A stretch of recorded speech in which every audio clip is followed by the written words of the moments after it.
Guys, magandang araw, lalo po sa ating mga kapwa security personnel. Welcome back po sa aking munting channel. So sa video ito mga 59 ay magbibigay lamang po sa inyo ng kunting update regarding po sa mga magpapakaptured sa kanilang security guard license sa Sosya o sa Camp Crame, no? So nung nakarang araw mga 59 ay meron po silang panibagong patakaran or panukala, no, regarding nga po sa pagpapakaptured ng ating security guard license, no. So nung nakarang araw mga 59 ay pinauwi po nila ng ating mga social personnel yung mga security guard natin or yung mga naka-schedule po for capturing sa Camp Crame na hindi po nag-undergo ng actual training. So ibig sabihin mga 59, sa ngayon mga 59, kapag hindi ka po nag-undergo ng training ay hindi ka po pwede magpa-captured. So hindi na po nila pinapayagan na magpa-captured ka kapag ikaw ay hindi po nag-actual training sa isang training center. So yun na po yung nire-record ngayon. So for the meantime mga 59, yun po ang kanilang panukala or kanilang patakaran, which is kailangan po natin sundin kasi siyempre kailangan po natin magbuhat ng license.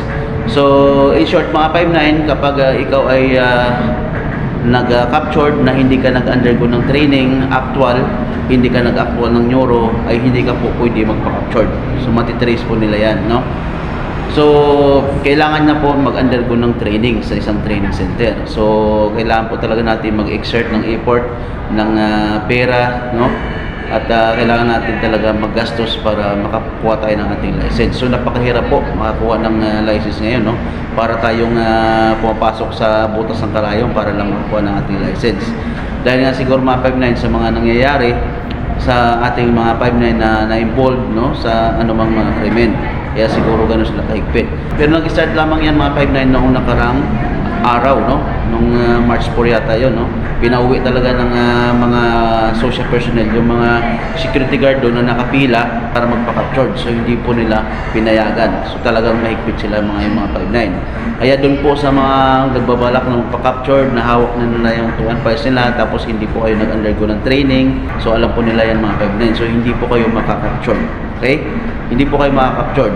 So mga 59, i-share nyo po ang video nito at para mapanood din po ng mga 59 natin, para kahit paano ay ma-inform sila at magkaroon sila ng idea para hindi po masayang kanilang pagod, ang kanilang pamasahe at ang kanilang oras na pupunta doon para magpa-captured pero hindi naman sila makakapturan. So update ito mga 59, talagang mahigpit ngayon sa Sosya, no? Mahigpit ngayon mga 59 kaya hindi talaga basta-basta. So for the meantime mga 59, yan po ang update sa Sosya sa transaction ng capturing. So kailangan talaga ay mag-actual training. Ang kanilang patakaran or panukala na pinapatupad ngayon sa Sosya. Hindi natin alam kung hanggang kailan po ito, basta yun nga, no, biglaan lang pinatupad nila yan. So hindi natin alam kung kailan po magre-resume yung normal or yung dating ginagawa dyan sa Sosya, no. Pero for the meantime mga 59, yan po muna ang kanilang patakaran or panukala na pinapatupad ngayon sa Sosya. So sana po mga 59 ay nakatulong sa inyo ang video na ito. Okay? So pagdating naman po sa non-appearance ay hindi po sila gaanong mahigpit. So same pa rin, basta nag-undergo ka ng neuro at non-appearance ang transaction mo, so wala pong problema. So hintay mo license mo, hindi pa sila gaanong naghihigpit dyan pagdating sa non-appearance, no? So kaya nga dun sa mga magre-renew, ang advice ko po ay mas maaga po kayo mag-renew or mag-asikaso ng inyong 2 files para hindi kayo maalanganin. Lalo ngayon mga 59, no, bigla-bigla sila naghihigpit, no? So hindi natin alam.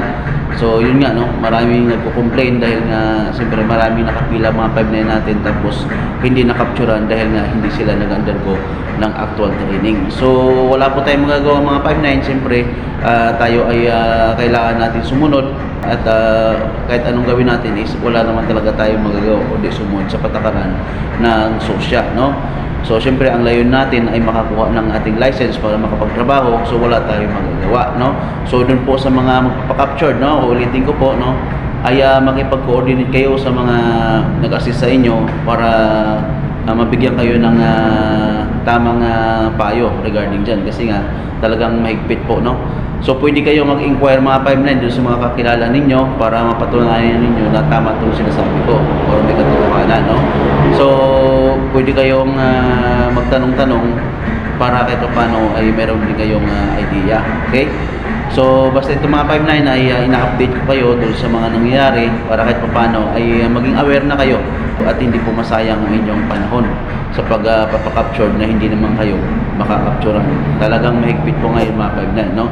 So make sure na kung capture ang inyong transaction ay kailangan po nakapag-actual training po kayo at nakapag-actual kayo ng neuro. Okay? So sana mga 5-9 ay nakatulong sa inyo ang video na share ko ito mga 5-9, no? At sana po ay i-share po ninyo para kahit paano po ay ma-inform din po yung iba na nagbabalak na magpa-capture pero hindi naman sila nakapag-undergo ng actual training at hindi po talaga kayo makakapturan, hindi kayo papayagan ng SOSYA na mag-capture na hindi kayo nag-actual training. Okay? So take note yan mga 5-9, no? Hindi kayo papayagan basta't hindi kayo nag-actual training. Okay? So, yun mga 5-9, share nyo po ang ating video para makarating din po sa mga 5-9 natin. Lalong-lalo na po yung mga malalayo na magpupunta pa sa Krami, halimbawa, o sa SOSYA para magpa-capture. Hindi po sila makakapturan kung hindi sila nakapag-undergo ng actual training. Okay?